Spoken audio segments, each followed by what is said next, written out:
Kita beralih ke berita selanjutnya. Tribuners pedagang heran harga wortel di Pasar Mardika, Kota Ambon melonjak drastis. Melonjaknya harga wortel di Pasar Mardika, Kota Ambon membuat heran para pedagang. Pasalnya, baru kemarin wortel dibeli dari distributor dengan harga Rp180.000 per karton ukuran 10 kg. Namun hari ini harganya melonjak drastis hingga Rp250.000. Sementara dagangan lainnya masih berada di kisaran harga normal. Salah seorang pedagang mengatakan harga wortel terus menanjak sedari pagi tadi, di mana saat pagi hari dirinya membeli dari pemasok seharga Rp210.000 per kilogram.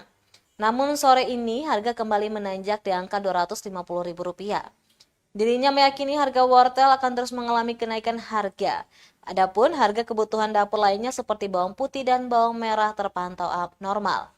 Bawang merah dijual Rp30.000 per kilogram, sementara bawang putih bertengger di harga Rp45.000 per kilogram.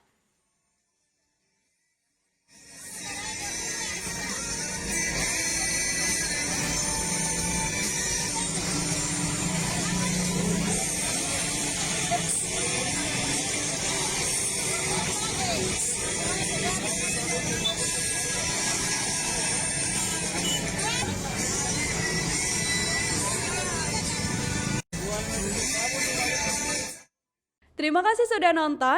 Jangan lupa like, subscribe, dan share ya.